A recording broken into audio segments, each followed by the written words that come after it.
Amerika merdeka dari jajahan Inggris, koloni Inggris kan, sudah mulai kakinya mulai kuat, kemudian berkata bahwa Eropa jangan lagi dong kolonialisme di geografi kawasan sphere ini Amerika. Kalau contoh di Nusantara kan namanya ada Majapahit. Nah itu menarik. Gajah Mada kan dulu punya Sumpah Palapa, itu kan juga sejenis ekspansionisme ya Cal ya. Sumpah Palapa itu Monroe doktrinnya Nusantara abad 15. Mau abadi, mau damai, mau maju atau anarkis, faktor kekuasaan itu perlu banget. Jadi ini Trump kayak ngasih message gitu ke mereka. Nah tapi ini kemudian kan dengan adanya Trump bilang ke orang Venezuela, sekarang minyaknya jangan ke Cina, harus ke Amerika. Projection of power dari negara superpower itu nggak bisa dibatasi oleh satu doktrin. Oke, ya. Kekuasaan titik. Kekuasaan yang kuat, Thucydides bilang, will do what they can. Ya, Machiavelli bilang, ya itulah kehidupan politik yang nyata, bukan yang seharusnya, tetapi yang senyatanya. Self-interest Donald Trump, self-interest Amerika meruntuhkan diktatorship sosialisme ala Amerika Latin yang menyengsarakan rakyat 3 dekade.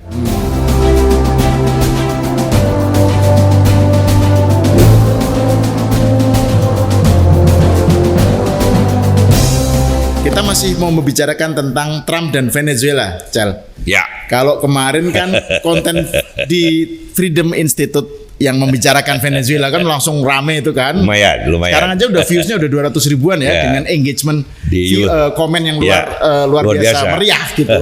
Di TikTok juga begitu. Di TikTok juga ya. Jadi awal tahun ini gara-gara dewa mabuk Donald Trump tiba-tiba melakukan invasi terbatas gitu ya.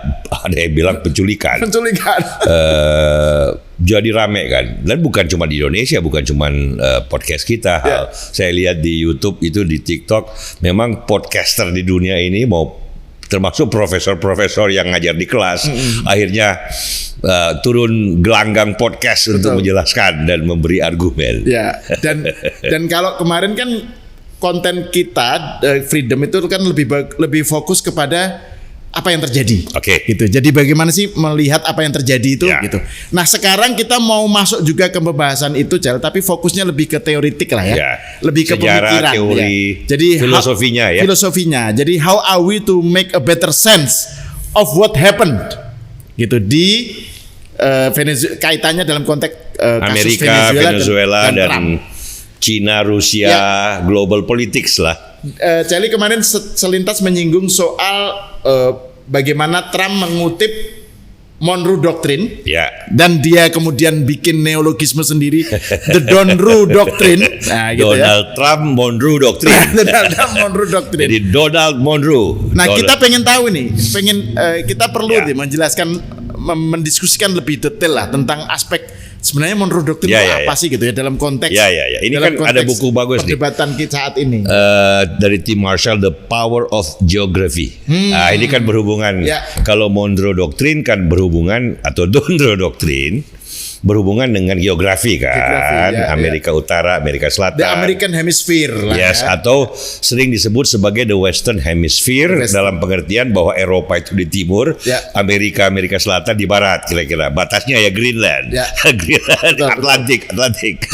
Jadi pertama soal the Donroe Doctrine itu, terus kemudian saya kira juga menarik untuk membahas dari aspek pemikiran doktrinnya Thucydides. Nah, jadi juga menyebutkan di dalam will do what they can, the weak will suffer what they must. Gitu. Jadi sebenarnya dari segi internasional itu kan pandangan selalu disebut sebagai realisme atau apa ya. Ini realisme dan moralisme atau realisme, pandangan yang berdasarkan pada asesmen yang realistik terhadap hubungan antar bangsa, di mana yang ada adalah kekuasaan dan kepentingan. Kalau sebaliknya kan Kantian, moralism. Jadi harus ada ide moralitas yang kuat dalam melandasi hubungan antar bangsa. Itu kira-kira dua aliran besarnya. Betul. Nah, ini kan implikasinya, Zal, pada dua hal sebenarnya. Pertama tentang, terus kemudian kalau yang dilakukan Trump itu kemudian mendapatkan justifikasinya seperti yang ada Donru Doctrine, ada Thucydides, terus bagaimana dengan ide mengenai sovereignty? Bangsa, negara, itu gimana? The idea of nationalism. Nah, itu gimana gitu? Hubungannya dengan global politics dan interaksi antar bangsa itu seperti apa? Ini kan gitu. Westphalia, bagaimana negara sebagai konsep. Nah ini memang dan juga UN, PBB, perwakilan bangsa-bangsa itu dong. Kan basisnya kan multilateralisme, kerjasama antar negara macam-macam. Nah ini gimana kelanjutannya kalau doktrin Thucydides atau Donru Doctrine seperti ini berlaku gitu. Jadi kita mulai dari awal dulu dari soal the Donru Doctrine. Donru Doctrine geography and politics, power and geography. Ini kan geografi kan. Faktanya adalah bahwa Venezuela atau Kuba, Meksiko, Kanada itu kan tetangga dari sebuah negara besar superpower yang punya militer yang kuat, teknologi yang kuat, ekonomi yang kuat yang namanya Amerika Serikat. Yang kebetulan presidennya namanya Donald Trump. Kalau dulu kan presiden kelimanya Monroe kan. Presiden kelima Amerika ya. Amerika. Itu awal abad 19 1823. Ya, 1823. Yang pada saat itu Monroe berkata bahwa ini kan Amerika merdeka dari jajahan Inggris, koloni Inggris kan. Sudah mulai kakinya mulai kuat, kemudian berkata bahwa Eropa jangan lagi dong kolonialisme di geografi kawasan sphere ini Amerika, benua Amerika baik utara maupun selatan. Ini wilayah kita nih. Tapi kan waktu itu Amerika masih belum kuat. Nah, pada saat Amerika kuat seabad kemudian, awal abad 20 nih, setelah industrialisasi di Amerika mulai berkembang, ekonominya kuat, ada presidennya namanya Theodore Roosevelt.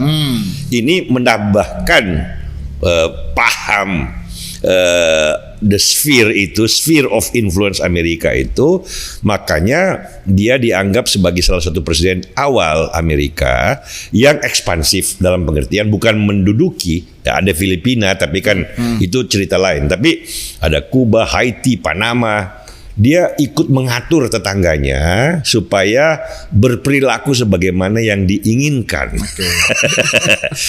Awalnya kan jangan sampai Eropa koloni lagi dong ke Amerika Latin. Inggris, Portugal, Spanyol, Belanda, Prancis. Lu jangan main-main lagi di benua Amerika, jajah-jajah tetangga karena gua. Karena itu kayak backyardnya Amerika. Gitu I am the sheriff. Ini my backyard, kebun belakang saya. Kamu jangan main-main kolonialisme di sini. Ada sheriff barunya nih. Pada saat Theodore Roosevelt kuat, dia berkata bahwa kalau dulu kita masih lemah. Monroe Doctrine. Sekarang kita udah punya kekuatan.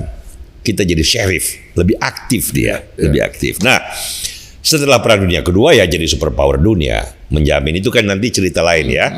Nah, Monroe Doctrine ini adalah satu manifestasi baru Venezuela, Kuba. Setelah Venezuela saya kira akan Kuba. Memang ada isu dan perdebatan yang membuat orang Eropa cemas dengan Greenland.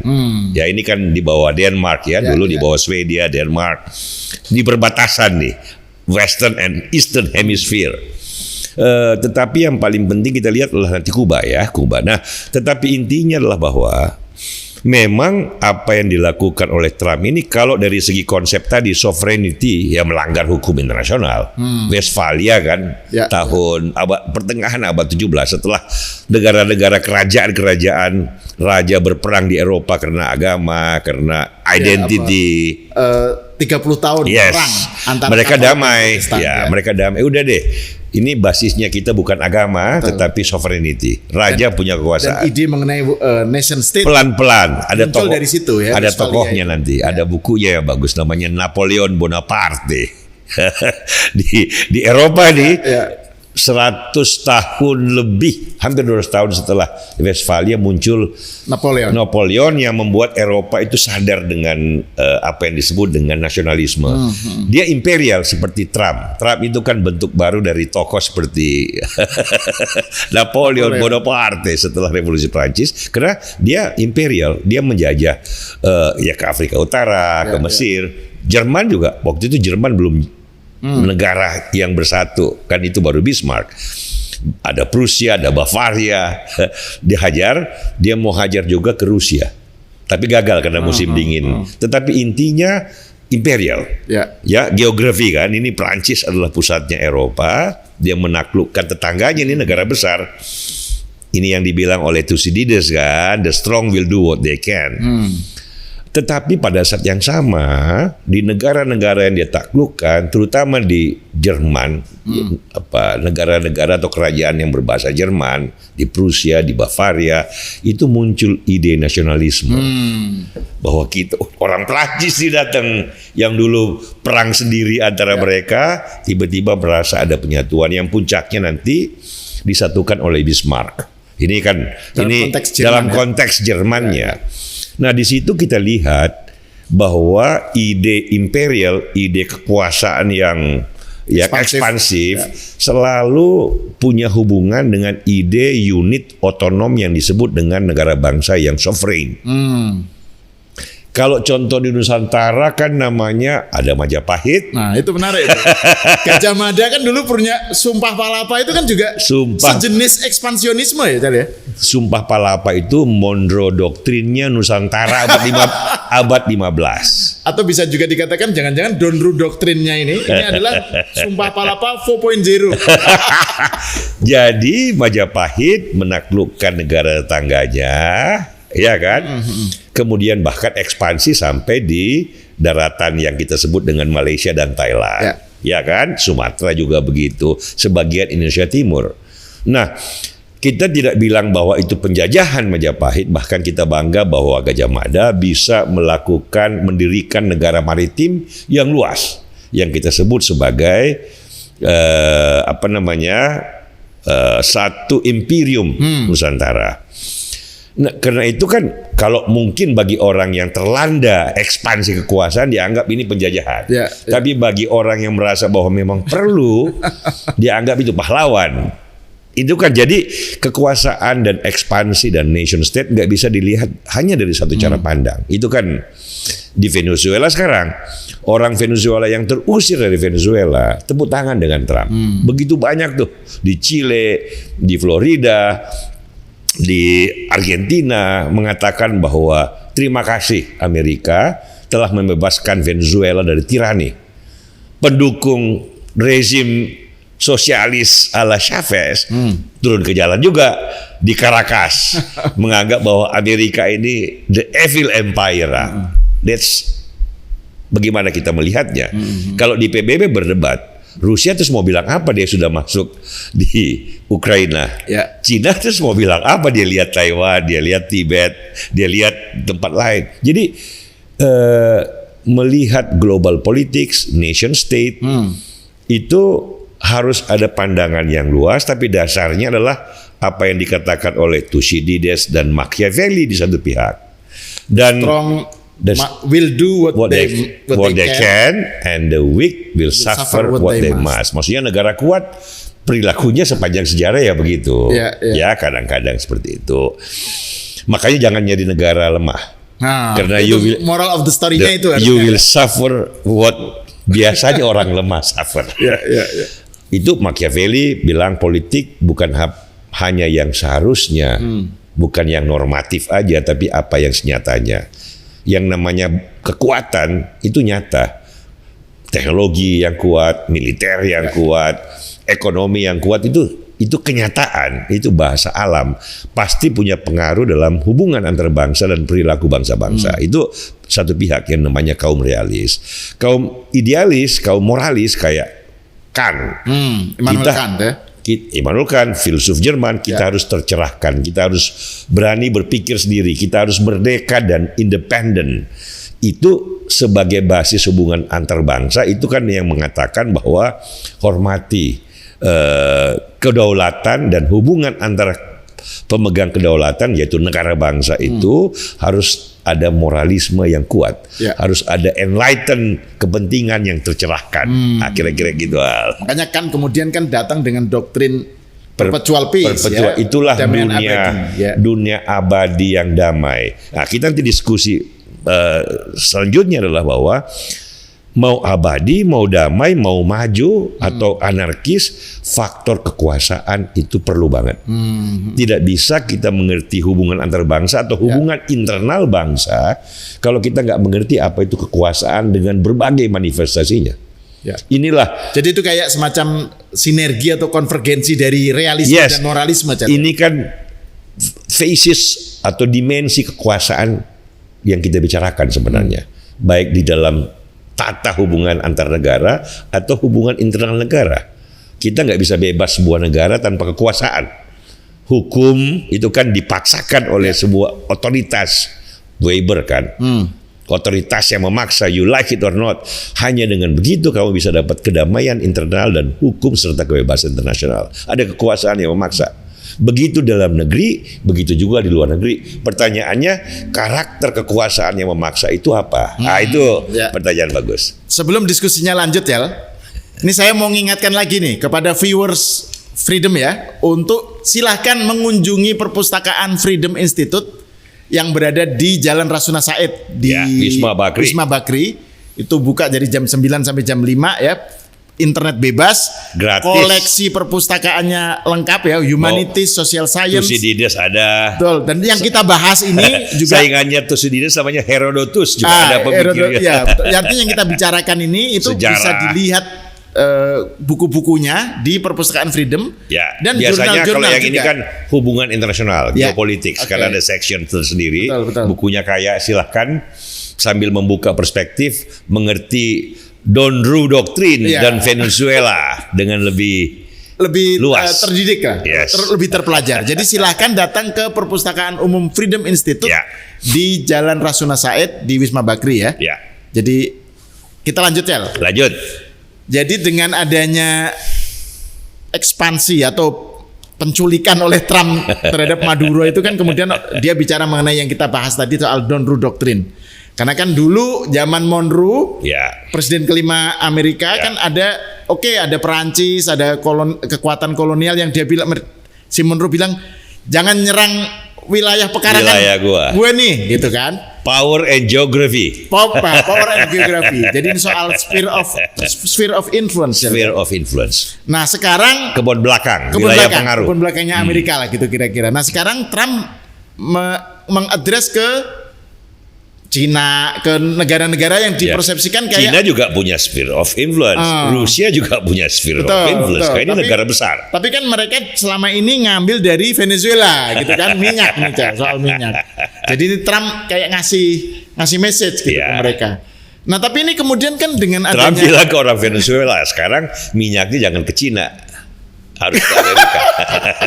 Nah, sphere of influence. Nah, kalau dengan begitu Cal, ini bagaimana kemudian nasib dari PBB, UN gitu ya, PBB kan? Karena PBB itu basisnya sama sekali beda kan? Itu multilateralisme yang tadi tadi bilang moralisme. Ya kan, sementara kalau ini kan lebih ke realisme, Thucydides tadi itu. Gimana Cal? PBB tetap penting ya sebagai sumber legitimasi lah untuk beberapa hal yang diperlukan. Kayak misalnya sekarang perdamaian Palestina Israel. Kan perlu ada pasukan perdamaian tuh.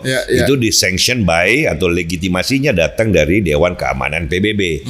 Mengirim, walaupun Dewan Keamanan juga bilang Donald Trump yang jadi presiden pimpinan Board of Peace. Karena kan harus ada power juga. Kalau nggak ada, terlibat di dalam soal Palestina Israel ya, sebagai termasuk yang sangat mengusulkan peace.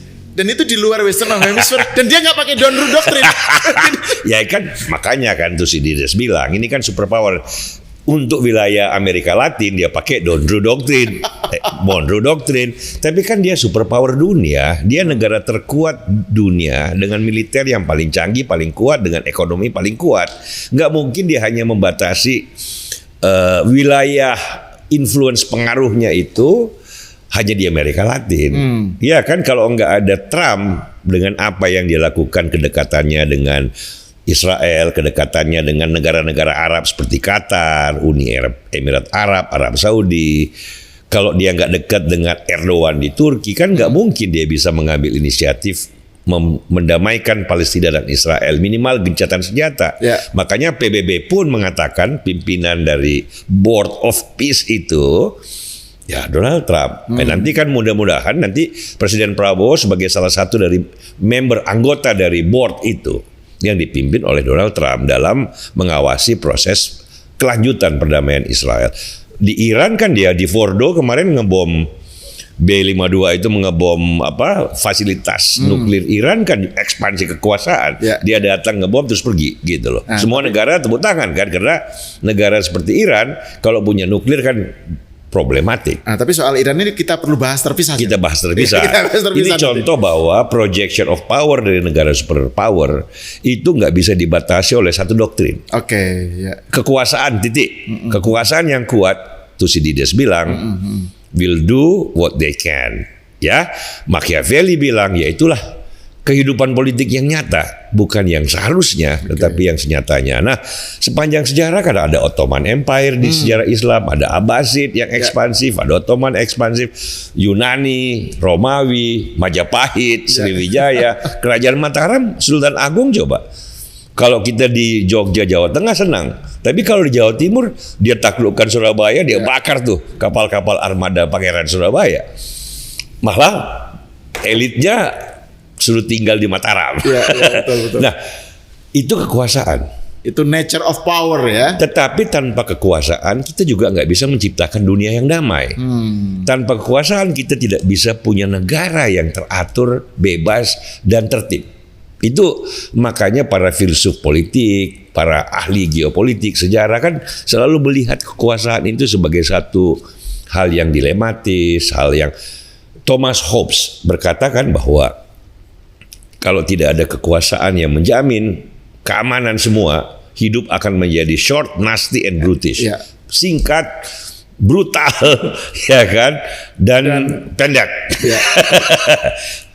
Nah, dan yang menarik juga dia berkatakan bahwa salah satu motif terdalam manusia adalah ketakutan pada kematian. Fear of death. Fear of death. Tapi ini walaupun juga bisa dipakai sebagai filosofi mengerti bagaimana interaksi dalam politik sebuah internal sebuah negara, juga politik antar bangsa.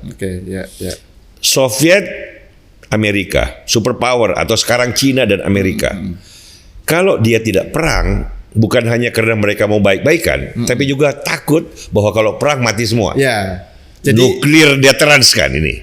Jadi the absence of war yang berarti adalah perdamaian itu terjadi justru karena semua dua belah pihak sama-sama takut. Nuclear deterrence.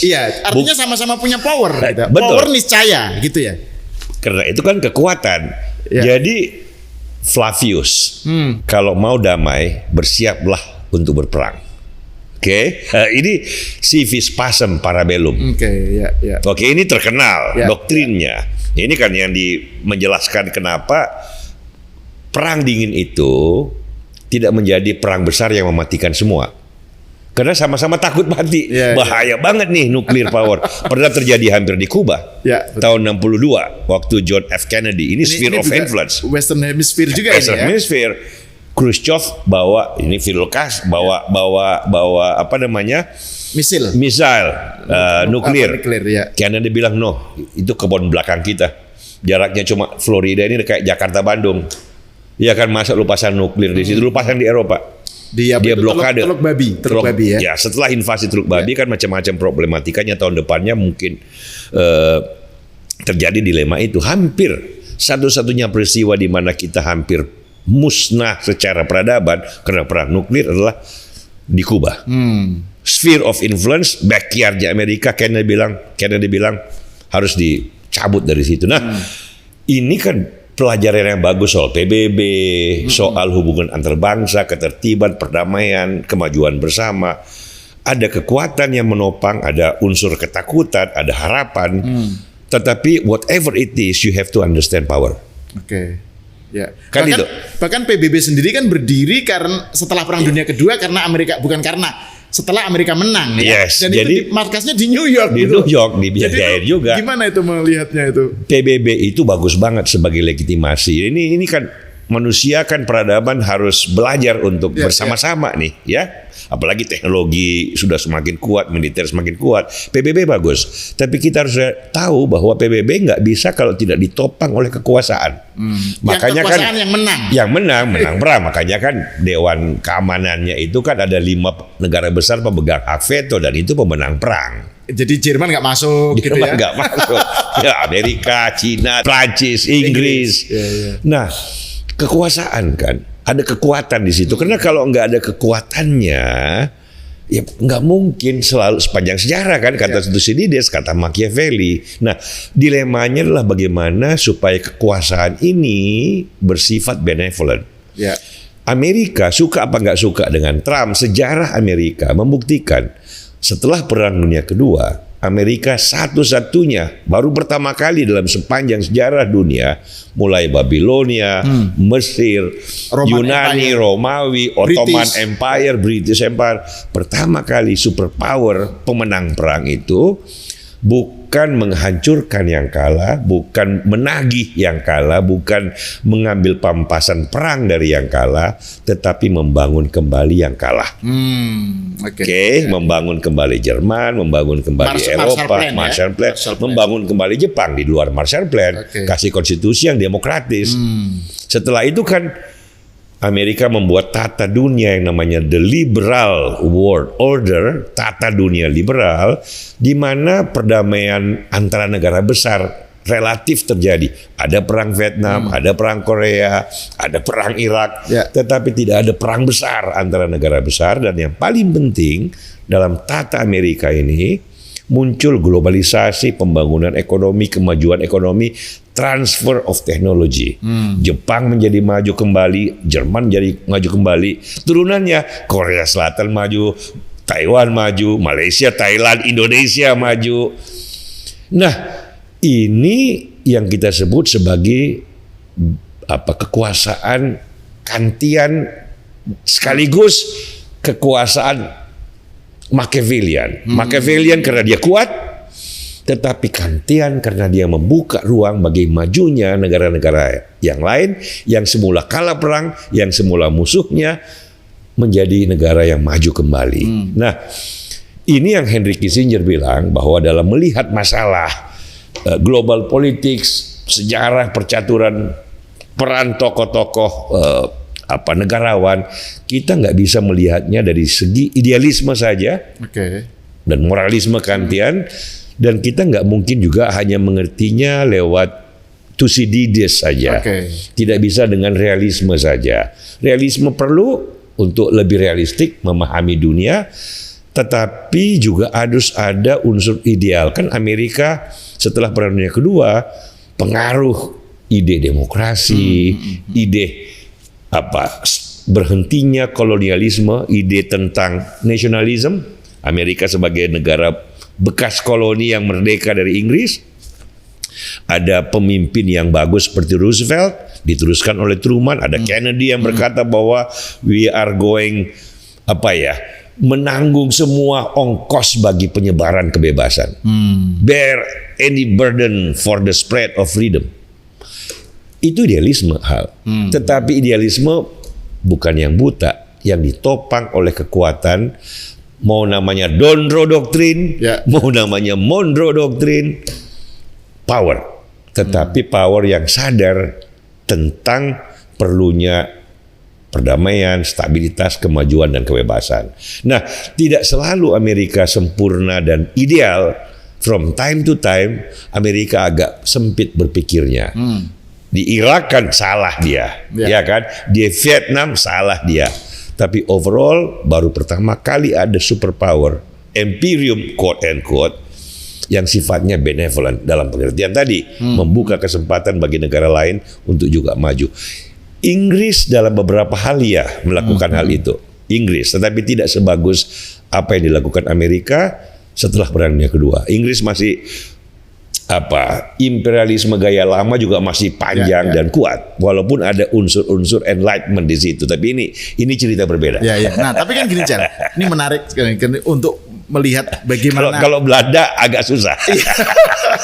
Belanda agak repot ininya ini melihatnya. Tapi gini, Chan, kan kalau kita bicara mengenai power ya, mengenai orang yang berada di dalam kekuasaan, itu kan kalau dalam konteks negara bangsa, itu kan ada yang namanya konstitusi, gitu ya. Ada yang namanya upaya-upaya untuk membatasi supaya dia tidak ugal-ugalan. Negara hukum. Negara hukum. Nah, tapi dalam konteks internasional, itu kan siapa yang bisa mengontrol perilaku ugal-ugalannya imperium? Ya, oke. Nah, itu memang pertanyaan abadi dalam international politics karena nggak ada polisi dunianya yang disepakati.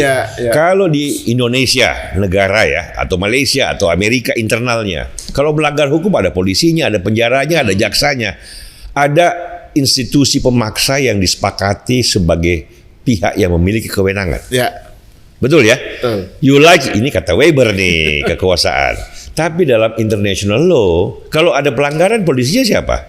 Lah kalau ada polisinya, kalau nggak ada senjatanya siapa? Bahkan Amerika kan sering disebut oleh polisi para dunia sebagai polisi dunia. Makanya kalau Theodore Roosevelt bilang we are the sheriff of the region, don't mess up with us, gitu kan? Jadi itu masalahnya kalau global politics kan, karena itu kan selalu abadi kata Henry Kissinger. Nggak bisa kamu cuma Kantian aja. Sebaliknya kalau kamu cuma Thucydides dan Machiavellian aja, kalau cuma Machiavellian aja, kamu kehilangan horizon yang membuat kamu bisa berharap. Karena the behavior of power selalu berulang.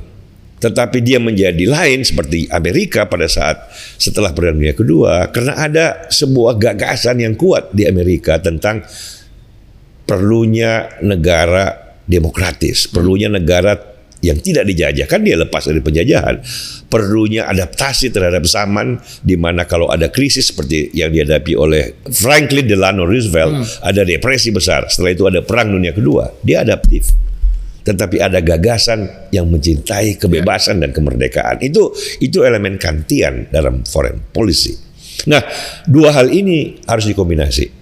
Kalau politik domestik agak berbeda karena ada lembaga pemaksa yang kita sepakat, polisi, tentara, hakim, jaksa, presiden, menteri-menteri, ini semua kan satu wilayah institusi yang kita sebut negara, dan kita hormat. Ya kan, kita boleh berpendapat lain, tapi kita tunduk pada otoritasnya. Kalau dunia, nah itu kan susah. Nah di sini masalahnya, karena kan biasanya publik itu berharap UN PBB itu berperan seperti PBB yang membatasi gitu. Atau dalam perdagangan namanya WTO, World Trade Organization. WTO, tapi kan susah. Sekarang Trump tiba-tiba bilang, gua nggak mau dengar WTO, saya mau kasih tarif sendiri, mampus nggak? Terus siapa yang bisa maksain? Ya ke pengadilan WTO, pengadilan aja loh. Gua nggak akuin. Mau apa? Tiba-tiba dia narik diri dari institusi climate change. Ini kan cuaca dunia ini, bumi ini kan harus diatur oleh bangsa-bangsa. Tapi siapa yang mengaturnya? Institusi apa? Amerika bilang gua nggak mau paksain. Siapa yang mau paksa Amerika? Nah, itu power hal. Kembali lagi kan? Jadi kalau global politics beda dengan national politics dalam pengertian itu. Gitu loh, karena itu kita harus mengerti Napoleon sebelumnya. Kita harus mengerti the idea of nationalism. Kita juga harus mengerti the identity. Itu penting. Faktor identity dalam hubungan antar bangsa penting banget. Ya kan? Jadi karena itu mereka mengunjungi perpustakaan Freedom, yang pengen belajar international law, international politics, global politics. Ya memang harus kaya pengetahuannya, filosofinya, sejarahnya, sosiologi kan, geografi is apa ya? Geografi itu nasib. Lokasi negara kecil di antara negara besar, mampus lah. Bukan mampus, tapi you have to play the way of small countries, kayak Singapura. Kecil di antara Indonesia, gede kan, raksasa, tapi dia paling maju, paling pintar memainkan perannya ya. Dia tahu pintar kekuatannya, memainkan kartunya.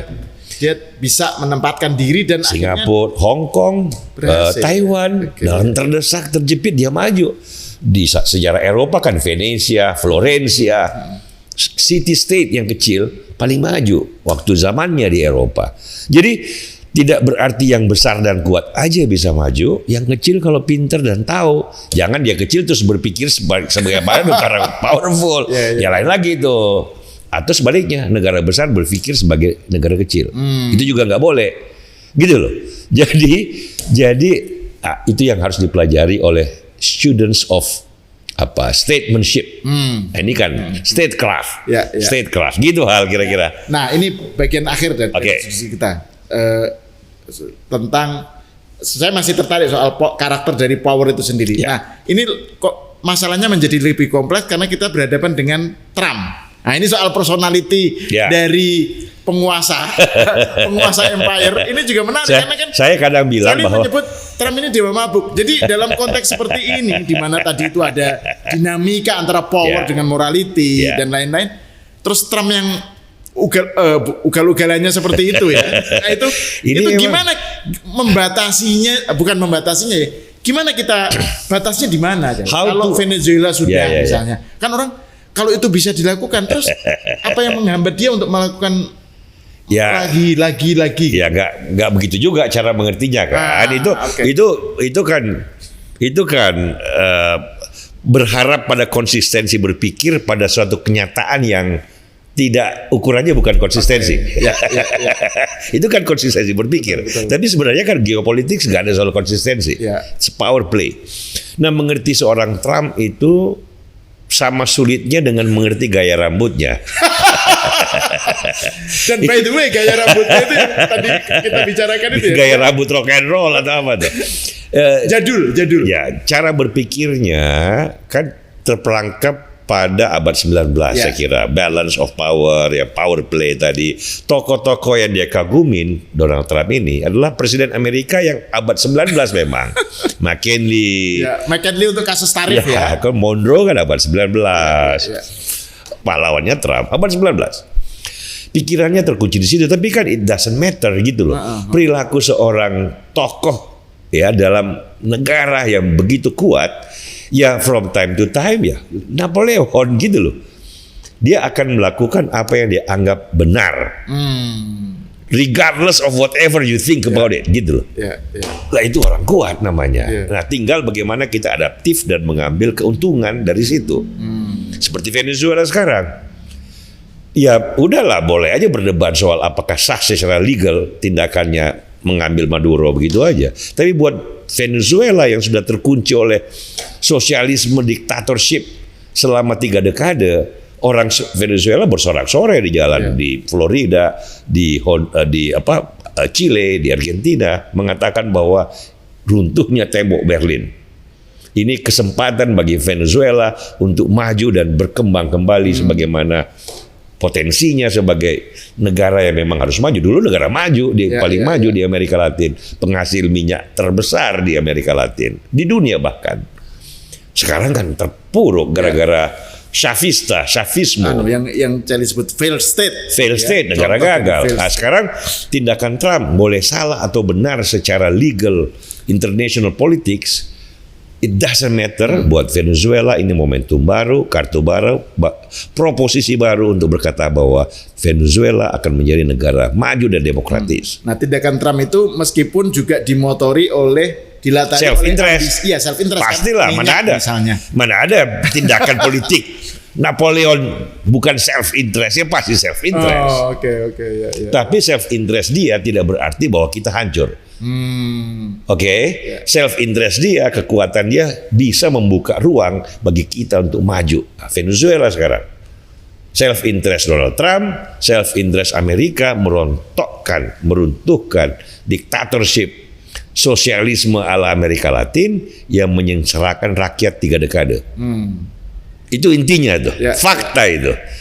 Tinggal politik kan nggak bisa sekali jadi. Politik nggak datang begitu saja, tetapi politik itu sebuah kerja, sebuah proses.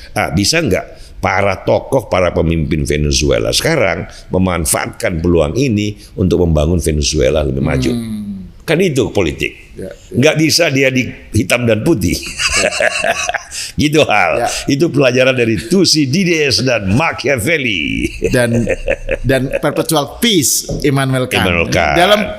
Dalam obrolan kita ini banyak nama yang beredar filosof yang sudah kita kutip, Cel. Immanuel Kant. Kalau misalnya Thucydides. misalnya ada yang menonton kita pengen tanya, Pak Sahal, Pak Celi, buku apa yang paling, satu buku deh saya pengen baca nih untuk mengerti filosofi, sejarah, cerita semua ini yang paling bagus. Kalau satu buku yang harus baca bukunya Henry Kissinger. Oke. Diplomacy. Ya, di situ ya dia membahas soal Jerman, soal perang dunia abad 19, tapi jangan lihat waktunya, tapi lihat pesan-pesan dan cara dia menjelaskan. Itu the best book about global politics yang kalau cuma satu buku yang harus dibaca. Tentu saja kalau mau 10 saya bisa kasih daftar. Karena kan Kissinger yang seperti Celi bilang kan memang dia ambisi teoritiknya itu kan ingin mendamaikan realisme dan idealisme. Ya. Tapi bukan cuma itu kelebihan Kissinger. Dia bukan cuma profesor dan teoritis, penulis buku yang baik. Dia juga menteri luar negeri, dia juga menteri pertahanan dan penasihat pertahanan Amerika di masa yang paling genting. Perang Vietnam, Nixon, perang Arab Israel, itu Nixon. Zaman Nixon, dia membuka Cina. Jangan lupa Cina komunisme Rusia Soviet dengan komunisme Cina, Mao kan dia pisahkan. Itu Henry Kissinger. Jadi Kissinger ini practitioners, statesman dalam pengertian politik, tetapi juga thinkers dalam pengertian intelektual. Jadi kenapa bukunya bagus? Karena itu ditimba dari pengalaman sekaligus pengetahuan yang dalam. Gitu hal. Oke, Celi, terima kasih atas obrolannya. Saya kira ini akan berlanjut terus lah ini diskusinya karena juga manuver peristiwanya terjadi. Iya, manuver dari para. Bayangin kalau Kuba kolaps pemerintahnya. Bayangin kalau Iran kolaps pemerintahnya. Ini kan ramai lagi. Betul. Dan mau nggak mau kita juga harus membahas Trump, terus Xi Jinping, terus para great powers. Gitu ya kalau kita nggak membahas Trump, Xi Jinping sama Putin, ya kita terus hidup di mana? Kata dalam tempurung. Oke, terima kasih Celi. Pemirsa sampai di sini dulu. Kita berjumpa lagi di episode Freedom Institute berikutnya.